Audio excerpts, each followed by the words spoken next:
Good morning, everybody. The July 27, 2017 Veterans Land Board meeting will now come to order. First, want to welcome our newest board member to this illustrious organization, and that's Grant Moody, who joins us from San Antonio, just sworn in to serve this great state. I know on behalf of Andrew, myself, and the entire VLB team, we're really proud to have you on team, and looking forward to working with you to serve our veterans.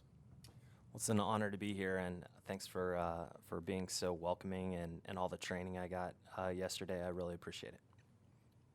Thank you for joining us, Grant. Now to invoke some language from Texas Government Code 551, Tech 127, and the Texas Department of Information Rules and Guidance. Board member Andrew Kobos will be joining today's meeting via video conference. Items number 6 and 14 have been pulled from the agenda.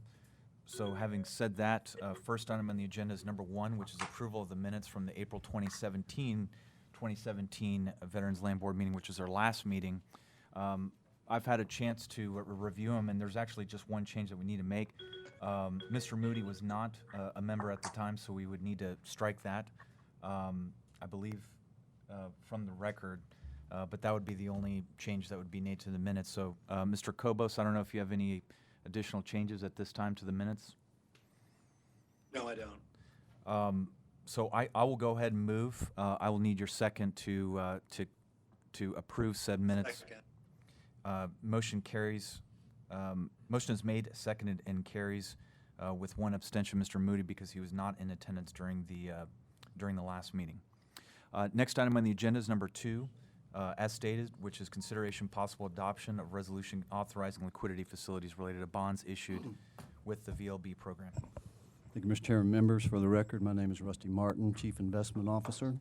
Let me also add my welcome to Mr. Moody. We look forward to working with you as we go through these important matters over the next few years. This item, approval of this item would constitute your approval of the renewal of our annual authorization for substitution of existing liquidity facilities or the entrance into new liquidity facilities associated with existing or new bond issues in the Veterans Housing Assistance Program and the LAM program, and the authorization of any amendments of any resolutions that may be necessary associated with such bond issues. In keeping with past practices, the board approved a resolution last year in July that authorized staff to substitute over a one-year period as necessary various liquidity facilities provided by various liquidity providers on existing VLB variable rate bond issues. Also to execute new liquidity facilities related to any new VLB bond issues during the period, and to amend or supplement the resolutions associated with any such VLB bond issues. Since that time, we have pursued additional liquidity commitments from both existing and new high-quality liquidity providers and have been able to meet all of our programmatic liquidity needs. Although it's still somewhat difficult to find large credit-worthy banks to provide liquidity because of our high credit rating and long standing in the bond market, we seldom have a problem. In fact, we're working with Home Loan Bank in Dallas now on a rather large facility that we probably will use at some point during the year to retire some existing facilities at a cheaper price. So I'm recommending that you authorize staff to substitute existing liquidity facilities or execute new liquidity facilities for a one-year period beginning July 28th, 2017 through July 27th, 2018. And to amend or supplement certain existing bond resolutions to accommodate such substitutions as necessary during the period. Happy to answer any questions. I will say that this item, as well as the next 2 items, are items that we have on the agenda every year for approval, so there's nothing new here. Happy to answer any questions. Any questions from the board at this time? No question. None here. Can entertain a motion to approve item number 2. All motion? I'll go ahead and second. Motion is made, second, and carried unanimously to approve item number 2. Next item on the agenda is number 3. Thank you, Mr. Chairman, members. As I mentioned, this also is an item that's on the agenda every year for annual one-year approval. This would constitute the renewal of your authorization for staff to execute certain interest rate swap transactions upon notice to the chairman or the chief clerk for a one-year period. As you know, financial markets are volatile, continue to be volatile last year, and I expect they will be volatile for the near future. But those kind of markets often create attractive but fleeting opportunities for entities like us that are sophisticated, experienced, and well-positioned to take advantage of those opportunities before they are arbitraged away by market participants. However, the board's quarterly meeting schedule just does not, it's not conducive to us executing quickly on those types of transactions. So beginning in January of '09, the board authorized staff to execute interest rate swap transactions as attractive opportunities arose upon notice to the chairman or the chief clerk for a rolling one-year period. We didn't do anything last year. Didn't see anything that we thought was opportunistic enough for us to step in and take advantage of. However, we have in the past, and we strongly believe that this annual adoption, this resolution, will continue to provide the flexibility to staff necessary to take advantage of any short-lived but attractive opportunities as they arise. Therefore, I'm recommending that you authorize staff to execute interest rate swap transactions upon notice to the chairman and the chief clerk for a one-year period beginning July 28th, 2017 and ending July 27th, 2018. I'm happy to answer any questions. Any questions at this time from the board? No questions. No questions. I'll go ahead and move to confirm the resolution. Second it? All those in favor? Yep. Aye. Aye. All those against? Motion is made, seconded, and carried unanimously to approve item number 3. Next item on the agenda is number 4. Thank you, Mr. Chairman, members. This is the third and final annual renewal item. This would constitute your approval of the issuance and sale in one or more series or installments of up to $250 million in tax-exempt new money general obligation bonds in the Veterans Housing Assistance Program during 2018. Last year in July, you approved a one-year resolution authorizing the issuance of up to $250 million in tax-exempt new money general obligation bonds during the 2017 calendar year. Subsequently, the board closed on a $250 million State of Texas Veterans Bond Series 2017 in January of 2017. As you know, federal tax law limits us to no more than $250 million in new money issuance during any one calendar year. Normal demand is such that we would expect to continue to issue $250 million per year for the foreseeable future. Therefore, it's time again for you to approve a resolution authorizing the issuance of up to $250 million in tax-exempt new money general obligation bonds in the VHAP during 2018. I'm not going to go into the structure. Typically, Mr. Mooney, we do a synthetic fixed-rate term bond, which is created by issuing variable-rate bonds and then swapping them to fixed through the use of an interest rate swap. It's a method we've used for over 15 years now, and it allows us to achieve a true interest cost on the bonds. It's about 125 basis points below what we could get in the market if we were doing traditional fixed-rate housing bonds. So it allows us to offer lower rates to the borrowers. Therefore, I'm recommending that you authorize the issuance of up to $250 million in tax-exempt new money general obligation bonds in the VHAP from July 28th, 2017 through July 27th, 2018. In addition, I recommend the bond's final maturities not exceed December 1, 2014, and that the bond's expected TIC not exceed 5%.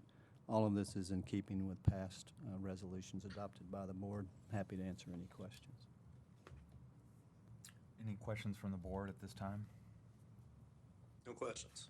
Hey, Rusty, just one question with the 5% cap there. Yeah. What traditionally has it been? Like last year, what was the true interest cost? That just or- leaves us quite a cushion. Yeah. Last year, our actual swap rate was about a 190. Okay, Yeah, thank you. yeah. Just for your information, the AG, when the board delegates the authority to the staff, the AG requires that the board set a cap on the interest rate and the maturity date. So that's why that's part of the resolution. Okay, thank you. A motion for approval? Second it? All those in favor? Aye. Aye.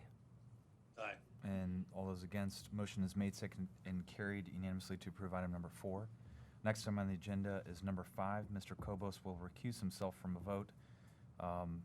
And we can learn more about that agenda item as stated. Thank you, Mr. Chairman. Members, approval of this agenda item would constitute your approval of 2 new administrators of the Veterans Housing Assistance Program to replace City Mortgage in its current role as the administrator of loan originations and master servicing for the VHAP. As you know, in late 2016, City Mortgage notified the board that it had made a strategic decision at the corporate level to exit the master servicing business and its intention to decline to renew the existing VHAP origination master servicing contract with the board upon its expiration at the end of 2017. Subsequently, the board published an RFP requesting proposals for loan origination and master servicing services in the VHAP. There were 3 proposals received for master servicing and 1 received for loan origination.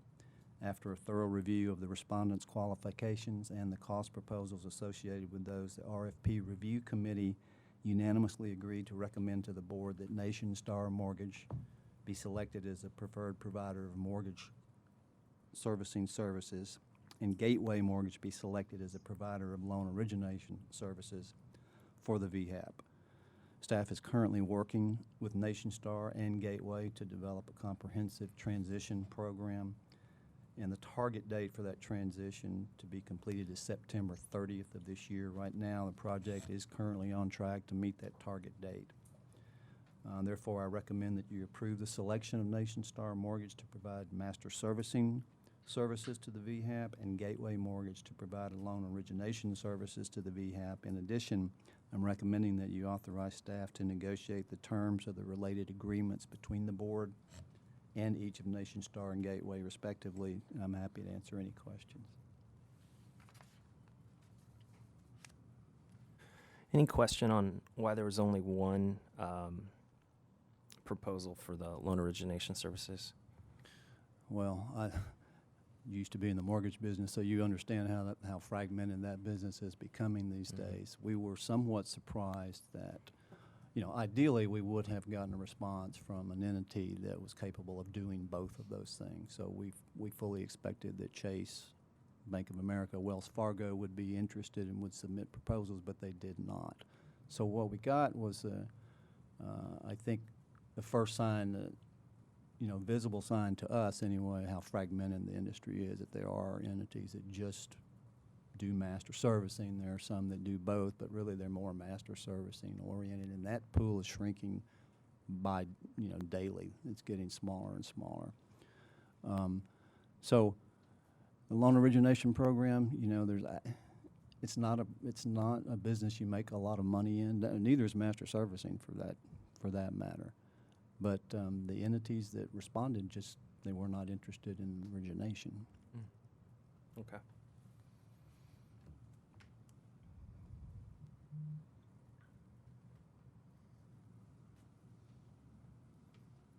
In terms of scoring the various firms that did bid, to what extent are fees and service charges kind of incorporated in that analysis? Yeah, and the cost proposal, I believe, was worth 25% of the score.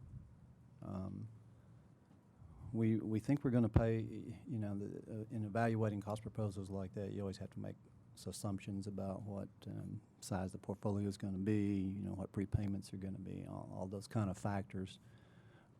We think we're going to pay Nation Star probably a little bit less than we currently pay City Mortgage over the term of the contract. And we're talking about 10-year contracts here. So these are long-term contracts. We expect we're going to pay them a little bit less based on the assumptions that we've made. And of course, on the origination side, we don't pay City anything now. They don't charge us for origination. So we are going to have an increased cost associated with the origination. It's not a great cost, but it is a cost that we haven't seen in the past.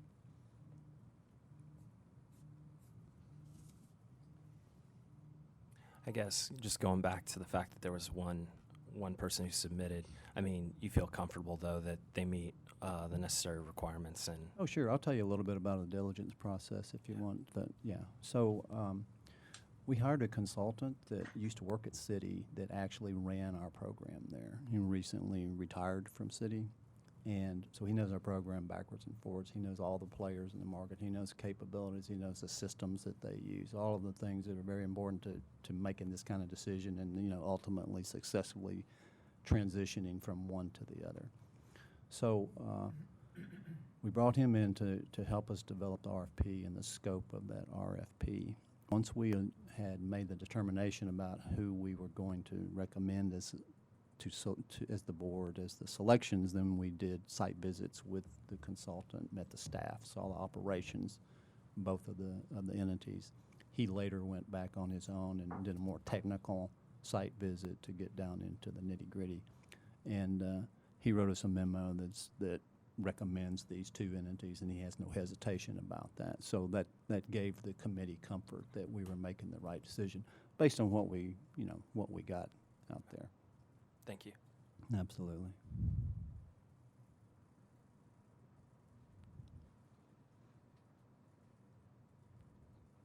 I'll go ahead and move to approve item number 5. Second. Assuming council's okay, considering that we're the only two that can vote, as long as I've moved and he's seconded, then item passes. Correct. Thank you for that. So next item on the agenda, number 6 was pulled from the agenda. Next item is number 7. Thank you, Mr. Chairman, members. This is a quarterly investment report for the period ended March 31st. This is a non-voting item, but we do put it on the agenda at the request of the state auditors. I'll just give you a brief economic market summary and talk about the performance of the fund, and maybe go into a little bit more detail about how the fund is structured and what the purpose is from Mr. Moody's perspective. During the first quarter of this year, the U.S. GDP increased at an annual rate of 1.4%. It increased 2.1% in the fourth quarter of last year. Unemployment rate ended the year at 4.5%. The FOMC increased its Fed funds rate target by 25 basis points in mid-March from this target was 50 to 75 basis points. They increased it to 75 to 100 basis points. They also decided to maintain their policy of reinvesting the proceeds from their holdings in agency mortgage-backed securities and any treasury that were maturing. They're rolling those over into new auctions. And they expect to keep that sort of platform in place until the normalization of Fed funds rate is well underway. And of course, that does help maintain accommodative financial conditions. They also said that they expect economic conditions would evolve in a manner that warrants only gradual increases in Fed funds rate, which means they will probably keep those rates low for a pretty long time. And the actual path of the increases will depend on economic conditions, which they would evaluate on an ongoing basis. As far as the portfolio itself is concerned, the investment strategy focuses primarily on providing liquidity and cash flow necessary to meet continued loan purchase and debt service requirements, and focuses secondarily on maximizing total return. The portfolio is composed primarily of high-quality commercial paper, short to medium-term treasury, agency, and taxable municipal bonds.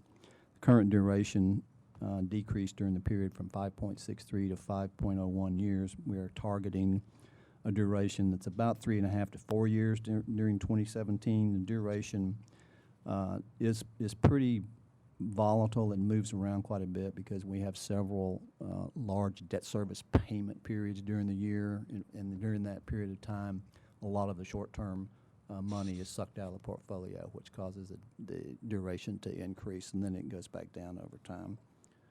As far as the performance is concerned, the total return for the quarter was 0.52% versus 0.22% on the benchmark, so an outperformance of 30 basis points over the benchmark. 1-year total return was 0.23% versus 0.29% on the benchmark.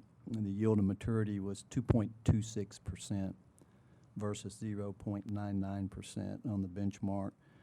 Looking at longer-term performance, there is a table 3 in the report that shows how the portfolio performed since inception and then over a 3, 5, and 10-year period. And you can see that even though total return is not the focus of the portfolio, that we do consistently outperform the benchmark with annual total return since inception, which was 1999, of 3.43% versus 2.39% on the benchmark, so about 100 basis points.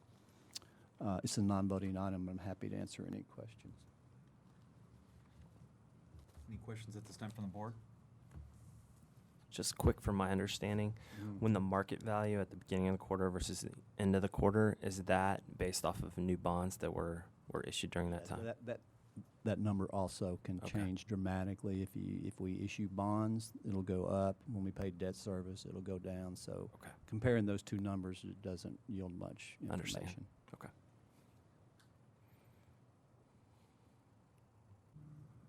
Any questions?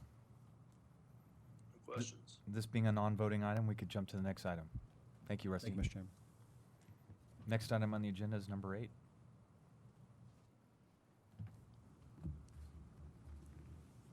For the record, I'm Bill McLemore, the Assistant Executive Secretary of the Veterans Land Board. Agenda item number 8 is consideration to take possible action to increase the home improvement program loan limit. Mr. Moody, for your edification, a little background, the Veterans Home Improvement Program historically provided FHA-insured Title I home improvement loans to eligible veterans. FHA rules limit the Title I home improvement loans to $25,000. This amount hadn't changed in our program for many, many years, since the inception of the VLB back in 1986.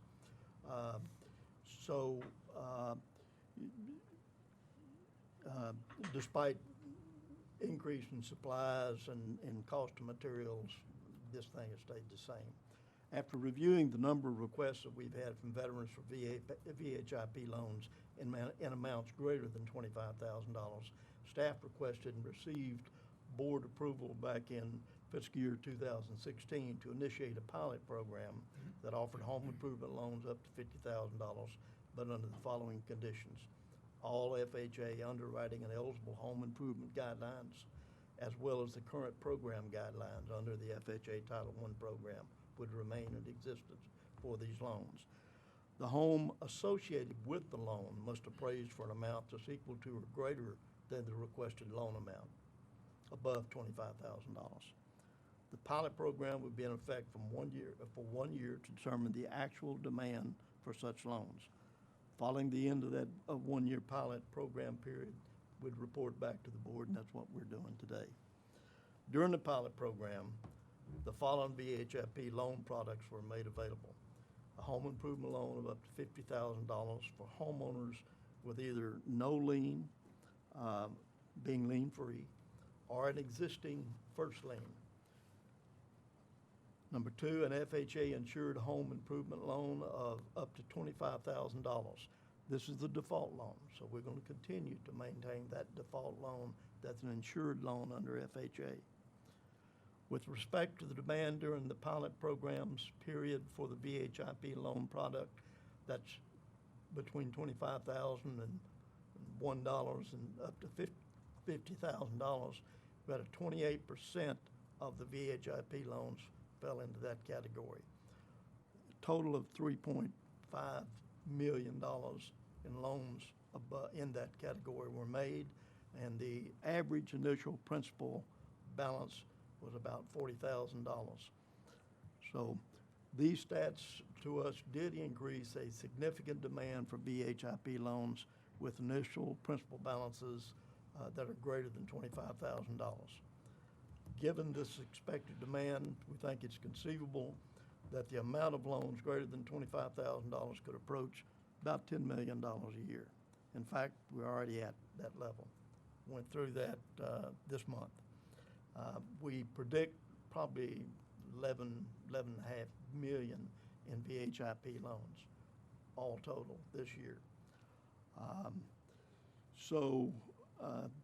Given this expected demand that the loans greater than would approach that, and we didn't want to exceed more than half of the $10 million being used for VHIP loans above this amount. Our recommendation is the board formally authorize a home improvement loan product of up to $50,000 upon the same terms and conditions approved for the pilot project. We also recommend that the Chief Investment Officer, Rusty, be authorized to adjust the interest rates associated with the VHAP loans that are greater than $25,000.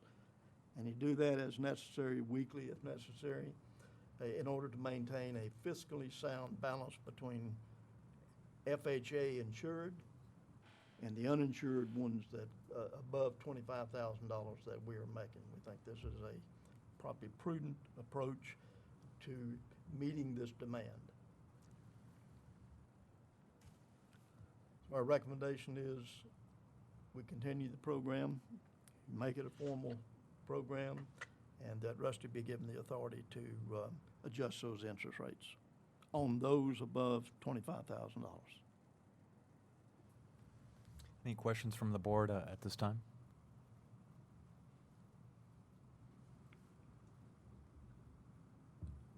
No questions. I'll go ahead and move to approve the recommendation. I'll second. All those in favor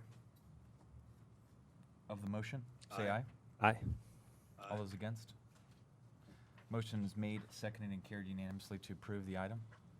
Just want to state, once again, you guys came forward with a great idea. It succeeded in the market, and looking forward to pursuing it Yes, in the happy future. veterans. Next item on the agenda is number 9.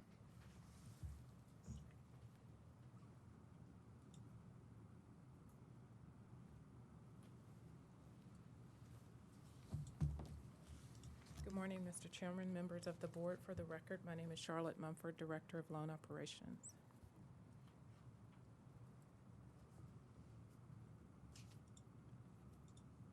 There are no appeals to the board today. Since there are no appeals, this will be a non-voting item. Next item on the agenda is number 10.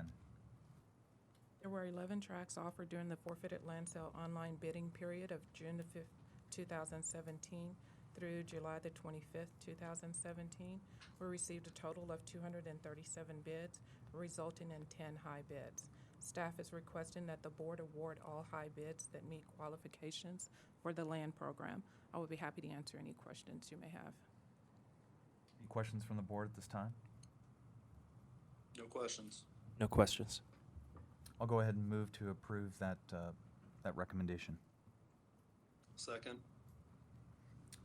All those in favor of the motion, say aye. Aye. Aye. All those against? Motion is made, seconded, and carried unanimously to approve the item. Next item on the agenda is number 11, as stated.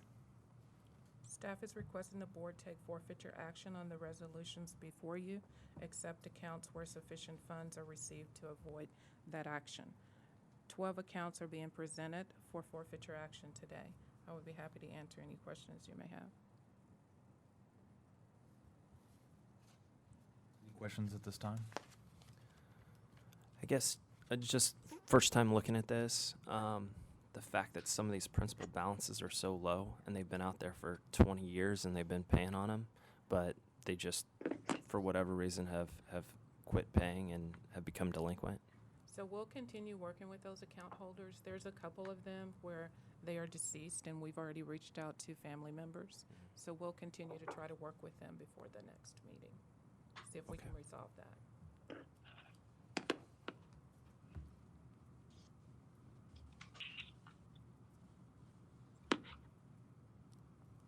Any other questions?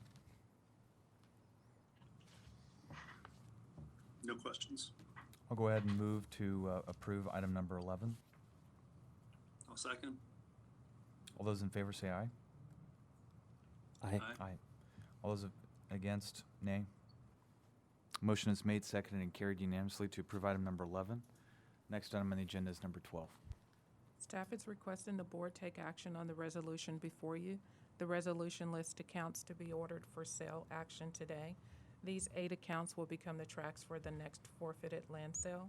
We're requesting the board's authority to pull any account that fully reinstates prior to the sale date. I would be happy to answer any questions you may have.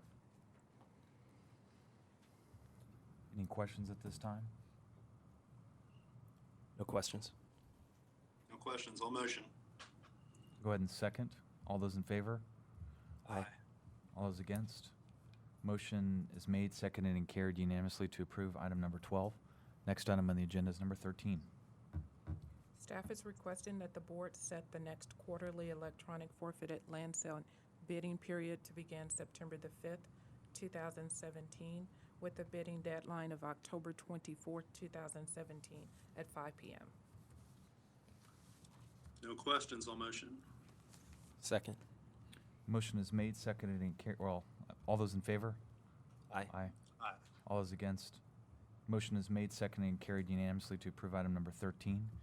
Item number 14 was pulled from the agenda before the meeting. Thank you very much for that. Next item on the agenda is number 15. Anthony Vargas, Office of General Counsel, presenting on behalf of Mr. John Berkeley, Director of Texas State Veterans Home today. He's at a National Association of State Veterans Home conference this week. He's out there hearing the latest trends in state veterans homes and meeting with the folks that operate state veterans homes. So I am presenting on his behalf a request to issue requests for proposals for 2 Texas state veterans homes. In keeping with the spirit of SB 20, Senate Bill 20, passed in the 84th legislature, which requires strong competition, and the guidance that flowed from SB 20, particularly Comptroller's Contract Manual, Mr. Berkeley would like to issue an RFP for the Texas State Veterans Home in Amarillo. The reason that this home was selected for an RFP is that it has had a single operator for the past 10 years since the home opened in 2007. So we think introducing some competition for that home would be beneficial for the state and the veteran residents. He's also requesting a RFP for the Texas State Veterans Home in El Paso, Texas. The reason this home was selected is because this home, the previous operator, before the current operator, filed for bankruptcy, and the current operator was procured on an emergency basis, which is a lot less competitive method. So we think introducing competition to this home as well, now that we've had time to transition and stabilize the home, would be a benefit as well. And I'd be happy to answer any questions. Anthony, do those operators operate any of the other homes in Texas? Yes, sir. So as you know, we have 8 Texas State Veterans Homes across the state. Currently, 6 are operated by Touchstone, and 2 are operated by Texas VSI. Who operates the Amarillo and El Paso homes? currently? Touchstone is the current operator of both of these homes. Okay. All right. Is there a pretty big market for people who are looking to enter into the operation of veterans nursing homes market? Last time around, we received 3 bids, and this was 2016 for the Bondman Tyler homes, and we wound up selecting Texas VSI. So not a huge market with only receiving 3 bids. Currently, we've had interest expressed in the RFP for the Houston home, which is currently online and open to the public, with bids due sometime around November. So we've only had 2 interested respondents to that one so far. Again, bids aren't due till November, but it's not a huge market. Is our, you may know this or may not, given that this isn't necessarily your cup of tea, but do our contracts with Touchstone operate the same for each house, or is each contract independent of the others? Well, there are individual contracts to be sure, but they're pretty Are the standard. terms? Yeah, they're pretty standard across the board. Now, I can say when we put the 2 homes out for RFP in 2016, Bonham and Tyler, we did introduce new contract terms for that new operator. We felt that the contract terms would give us more tools and better serve the veteran residents. That was the one at Houston? No, sir. That was Tyler and Bonham, and the contracts had been drafted many years ago, in particular the ones that Touchstone is currently under, and so we took the issuing of the RFP in 2016 as an opportunity to update the contract language. All right. I mean, I think that RFP is a great idea, and I'm supportive of that. I just wonder, as we go through this process, is there also weight put on continuity for the veterans that are in that home? Absolutely, that is a huge consideration. When we did the transition after the 2016 RFP, we put a huge consideration onto the continuity of care. And correct, there is also something to be said about not changing anything and keeping the status quo. Absolutely. But again, you weigh that the interest of competition, transparency, and best value for the state. Yep, just want to make sure we're taking that into account. Absolutely. Just curious, are there breakup fees or termination penalties for, in the event that we decide to go with a new operator under the existing agreements that we have with Touchstone on these two homes? There could be certain termination fees under certain circumstances. The contracts for the two homes that we're asking you to consider are due to expire September 30th, so there wouldn't be any fees associated with that. And then under DAD's scoring system, do they incorporate an RFP process or a change in operator in terms of their scoring system at all? This may be outside your bailiwick. But Yeah, that would definitely be a John Berkeley question, but from my understanding is that the scoring system, strikes, what have you, they stay with the facility itself and not the operator.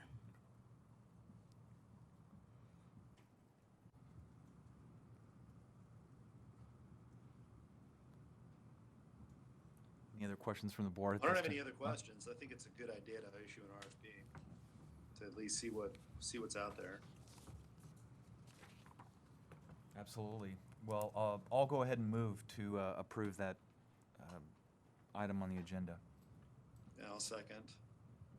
All those in favor? Aye. Aye. Aye. All those against? Motion is made, seconded, and carried unanimously to approve item number 15. Thank you, council. Next item on the agenda, I guess you're here for number 16. Yes, sir. Anthony Vargas, once again, Office of General Counsel. By way of forfeiture, in 2003, the VLB acquired title to an approximate 40-acre tract of land in Coryell County. Now, this land had been under contract for sale with some purchasers that were purchasing it from the VLB.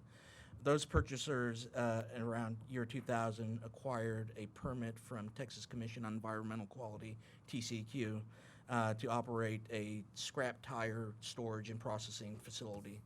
Apparently, the purchasers did not comply with their registration permit or the TCEQ rules and regulations and didn't store the tires in a manner that is mandated by TCEQ. And then subsequently, they stopped payment on the property, and the VLB was forced to forfeit the property and take title to the property. So the VLB now holds title to this 40-acre tract of land that has an estimate, and this is a staff estimate, 9,000 tons of tires on the tract. So we have put out several requests for proposals. The first one in 2015 incorporated some labor from Fort Hood, a labor component from Fort Hood, as part of their readiness training of the Engineer Corps.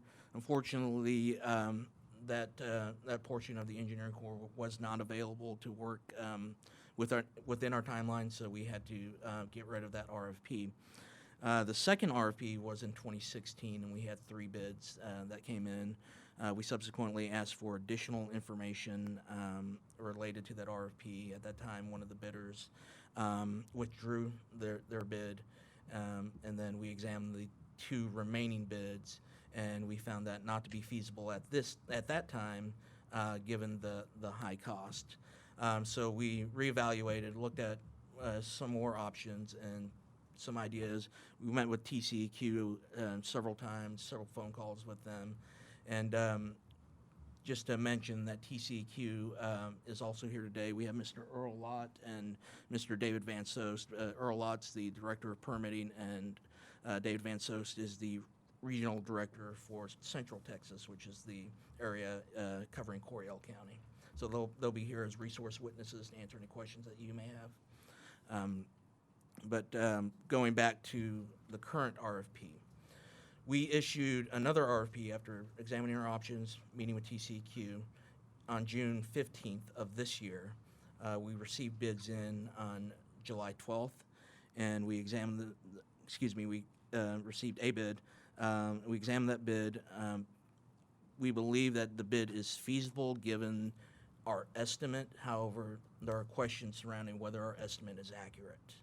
Our estimate is based on site observation, visual observation, and there's no way of knowing if there are any tires buried beneath the surface. So given that uncertainty, and this bid being based on our estimate, we'd like to reserve the bid at this time. The bid is good for 90 days, so that would bring us till October. Our next board meeting is October 27th, I believe, or thereabouts. So I would request that the company extend their bid to at least the next board meeting, their bid offer period. In the meantime, before the next board meeting, between now and the next board meeting, staff is requesting up to $100,000 to do a site assessment, to answer those questions that we don't know, those uncertainties about how far the tires go down, you know. We're requesting a company to come out and do some digging and exploration. We're also going to request companies to use technological means, whether that be sonar or GIS or anything, to try to determine the exact breadth and scope of exactly what we're looking for or what we're looking at, so we can base any contract on an accurate estimate. And we'll be working with TCEQ. We've already had some preliminary discussions with TCEQ as to who some of those potential vendors might be that could come out and do such an assessment. I think that way we'll have a better idea of what we're looking at. So when we do decide to issue a contract for the cleanup, we have an accurate estimate. So resolution to the board today is request the expenditure of up to $100,000 to perform a site assessment of the 40-acre tract in Coryell County.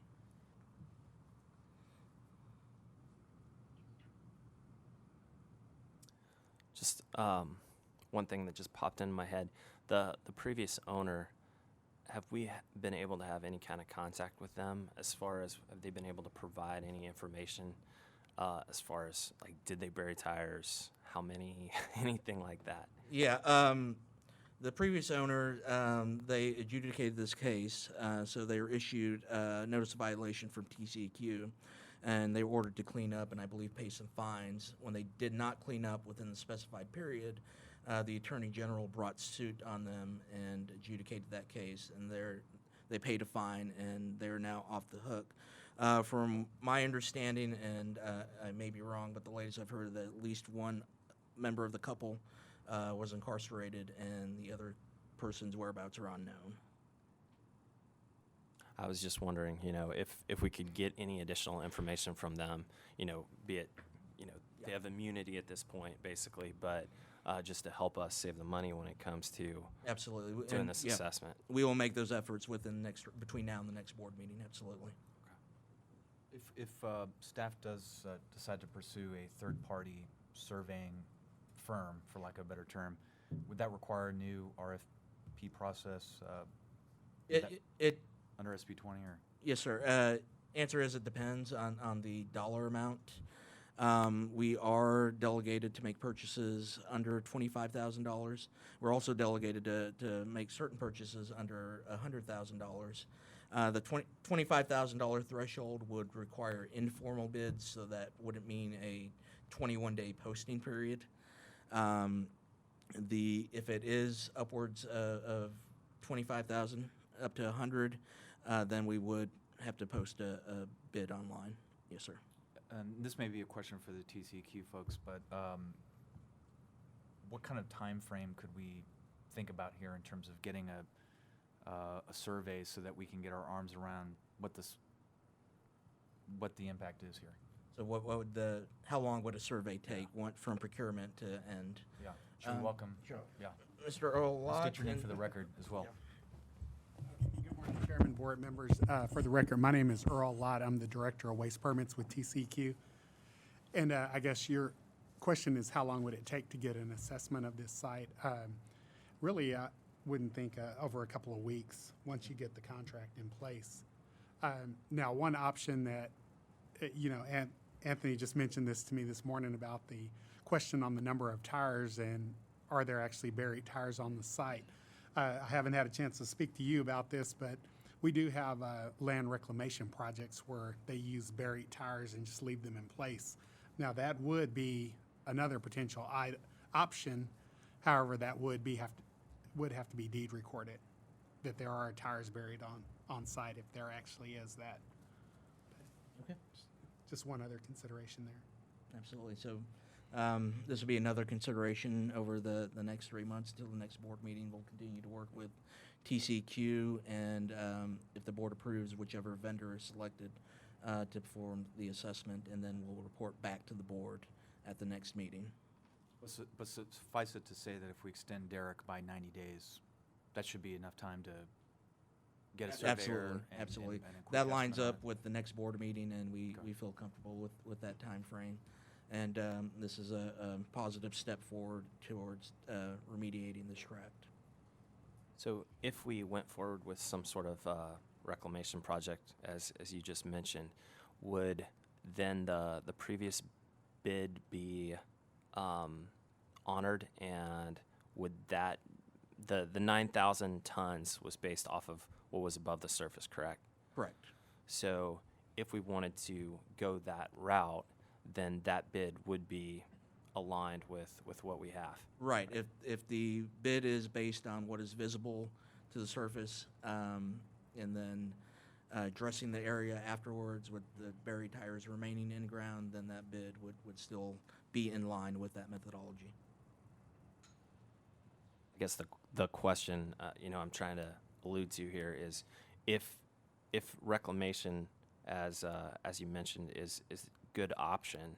I don't know if there's other risks there, but then do we need the assessment to see what's buried if we're going to just reclaim the land, maintain that, change the deed, and go forward? Okay. No, sorry. I was just going to address. Yeah. I think to answer your question, we can work with Earl and TCQ to determine whether we need that assessment as we explore the reclamation option.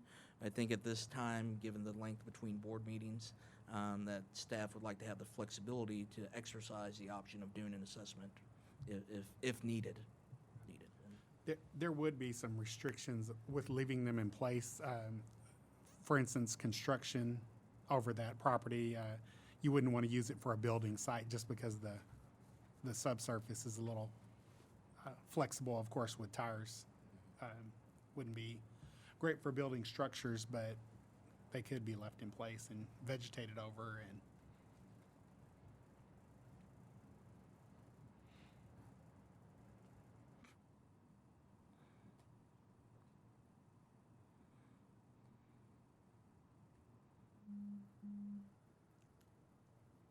Any other questions from the board at this time? Anthony, is the bidding still open? If somebody else wanted to compete with the single bidder, would they be able to submit a bid at this point? No, sir. The bid deadline closed on July 12th. And is the current RFP, is there a sliding scale based off of what's actually found on site? You know, if they end up finding 10 or 12,000 tons, will the bid automatically increase, or is it a flat set bid? We would have to negotiate. They did include a per ton price in their bid, so we could base any negotiations off that. I did speak with the potential awardee. We did issue them, of course, a provisional notice of award contingent on board approval, of course. So I was able to speak with them, and they would be amenable to adjusting their price or doing a change order if necessary, once we determine what the actual scope is. And that, again, that's the issue, is determining the actual scope at this time. And two follow-up questions on that. This communication you speak of with Derek, that was since your last brief to the three of us, correct? So that was this morning or yesterday? No, sir, that was the day before yesterday, Oh, okay. actually. And then secondly, on the change order, that would still come to a board? Yes. Once we define Yeah. the scope, Yeah. and if it turns out that it's larger than? Yeah, the vendor suggested a change order. However, the way I think we would craft that is that we would incorporate that into the contract language at the front end and take the entire contract to the board with whatever adjusted price may need to be. Or if it's way outside the scope, I mean, Yeah. there is the potential that we may have to rebid it. But we think that the bid that we did get in is a viable option based on our estimates, and so we would definitely like to keep that bid open as well and have that flexibility. And just, I know this may be, again, outside of your bailiwick, but if you had to speculate on how we can prevent this from happening again, is there any discussion on that? Yeah, I have had discussions with Mr. Bill McLemore. Some of the ideas floated around would be hiring an FTE, a property manager, to travel around the state and inspect our properties that we have loans and mortgages on. So that's one potential option. The other option is doing random testing and site visits, things of that nature. But again, that's contingent on FTE approval and the like. And Bill can address any other ideas that he may have had. But those are some of the discussions that he and I have had. Yeah, I want to echo Grant's sentiment, or what I think was Grant's sentiment earlier, that this investigation really a detailed investigation where we call the guy up and we say, what's on this land, what's underneath it, and really try to do as much due diligence as we can to figure out the scope. Because before we go and approve these multi-million-dollar projects, I think that's an important first step, and also that we just don't take half measures here and we remove half the tires. And I know that that's not part of the proposal or consideration right now, but yeah, I think it's good that we're going to go and do some due diligence. But I just want to make sure that due diligence is going to actually diagnose the scope of the problem. So the various technologies that we can get involved to actually get some the answer.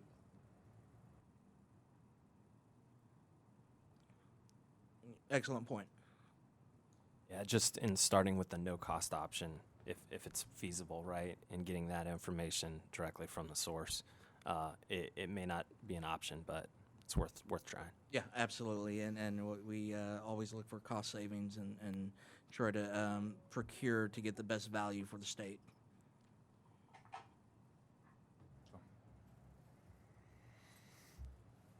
Any other questions, comments, concerns to be voiced at this time from the board? I got one additional question, and that is the $100,000.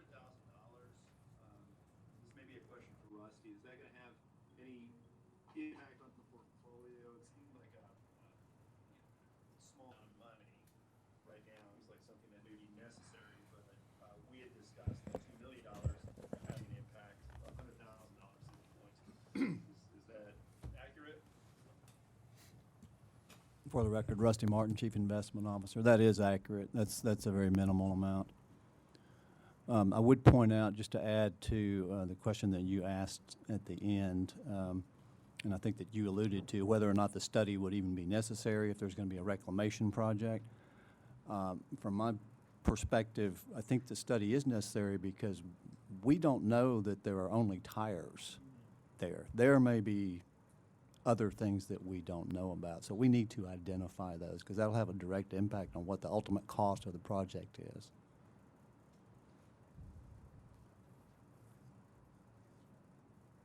Anything else, Andrew, on the cost? Not on the cost, but, and this is more of a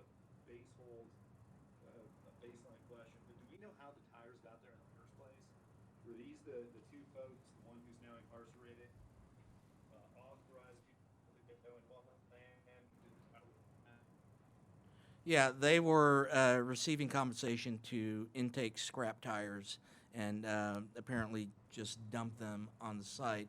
Now, we don't know whether over the years additional parties have gone onto the property and dumped additional tires or other waste. That we do not know, and we don't know what the estimate of the tonnage was when the land was forfeited in 2003. We only know what we're currently looking at. Who the tires belong to? No, sir. My understanding is that they didn't keep proper manifest of where the tires were coming in, but we can search TCEQ's records with the help of our friends here and try to make that determination. My understanding is that they were not keeping proper manifest. If we did find that out, would the statute of limitations have run to do anything about it? Please? Going to turn that over to Mr. David Van Soest from TCEQ. And for the record, David Van Soest, TCQ. Thank you.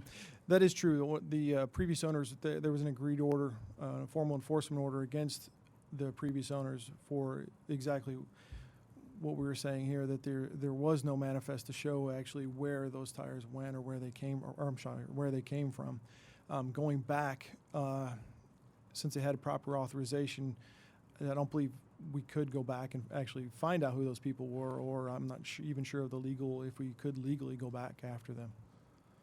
And as to your question of statute of limitations, not familiar with the criminal penalty or penalties are regarding statutes of limitation, but they have been adjudicated on this matter, so they're therefore relieved of any further responsibility as long as they meet the terms of that court order, which I believe they did. And what was that amount they were fined for? $20,000. $20,000, and we may spend $2 or $3 million cleaning it up. Right. I wonder, just going forward, if there's something with, in partnership that we could, specifically monitor our land loans for if somebody submits a request for one of these again, because it doesn't seem like there's much recourse at this point.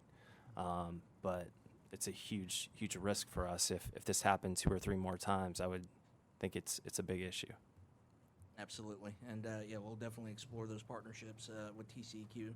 I would like to state for the record that TCEQ has been a tremendous help on this project, answering any questions, always available, looking over our documentation, making sure we're within the rules and regulations, and basically make sure we're doing this right. Can I reciprocate? Because it is actually very nice to work with everyone here. Working in cooperation, we get a lot better results, a lot better working environment, and hopefully we'll come with a good resolution on this one as well.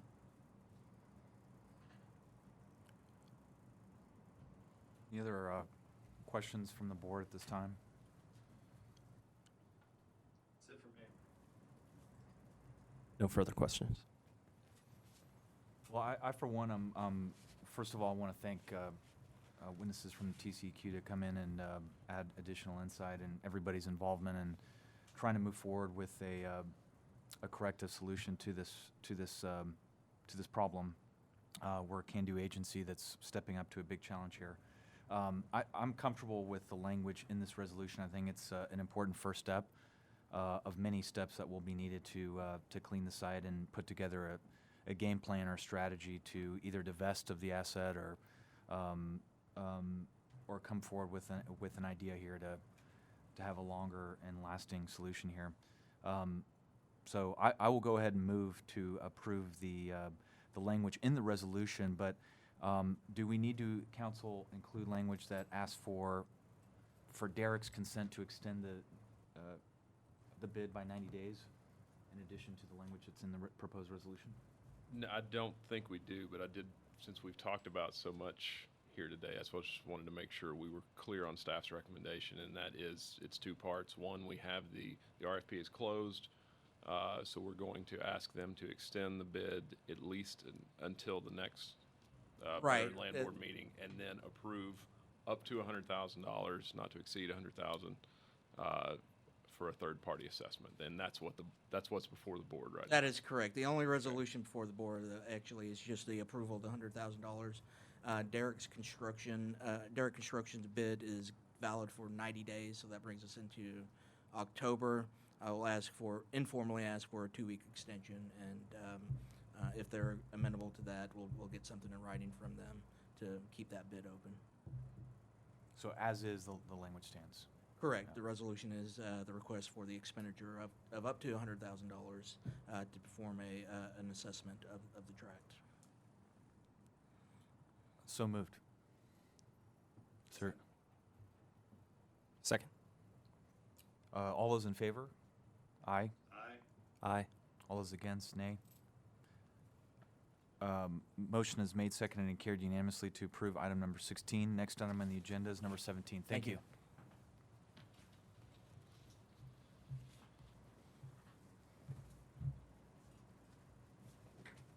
For the record, Bill McLemore, Veterans Land Board.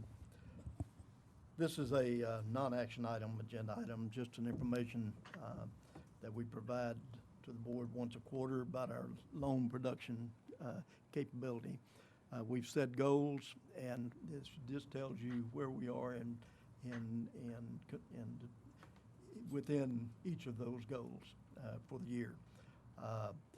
Everything but the housing program is on track to meet our goals for this fiscal year. And just a little background information or historical data. For the past 3 board chairmen, Mr. Dewhurst, Commissioner Patterson, and Commissioner Bush, during Mr. Dewhurst's tenure, we averaged, just as land loans, 847 land loans during his tenure each year. Mr. Patterson, 648 land loans during his tenure. During Mr. Bush's tenure, 1,191 land loans. So he's doing something right, looks like. I can't take the credit, Bill. That's all you. It's all you. Any questions concerning the report? I just had a question on the housing loans. Can you talk a little bit between fiscal year 16 and 17 and the drop off there? I think there are 2 things that impacted the drop-off. First and foremost, national economy for the housing market really dropped off. We weren't the only one. Their drop-off was about 52% nationwide in terms of housing loans. And the problem there was increasing demand and production just not keeping up with demand for housing that just started driving housing prices up. The other thing that hurt us was the fact that Citibank pulled out at that time. This is our administrator of that program. And all of those participating lenders, not knowing what's going to happen for the future, are kind of in a wait and hold. Now, it doesn't mean they're not still closing loans, and veterans aren't getting loans. They're just not, unless it's that 30% service-connected veteran with a half a point off, that's what they're focusing on. And we expect that to improve next year when we do get more continuity with administering a better program at that time. I think those are the 2 things that caused the biggest drop-off for us. Have some mortgage service providers dropped off the program because of the city mortgage issue? I didn't see a great significant drop-off in participating providers. Okay. I just saw low production from participating providers. Okay. Add a little color to that. There you go. Rusty Martin. So 95% of the production in the program comes from Citi's correspondent lending base. Okay. And so since Citi announced that they were going to exit that business in general and our business in particular, the demand has really just dried up. And I think that just reflects the uncertainty of those correspondent lenders. They don't understand everything that's going on. They don't want to get caught with a bunch of loans that they can't sell to us because they're because we're making below market rate loans, they could not sell them anywhere else without taking a loss. Okay. So that's really what's driving that drop. An average year for us is going to be $500 to $600 million in principal balance. So we're probably going to end this year at about 125. And it's almost exclusively because of that, because the rate setting mechanism hasn't changed. Thank you. Any other questions, comments, concerns from the board? This being a non-action item, thank you, Bill, and there being no further business before the Veterans Land Board, this meeting is hereby adjourned.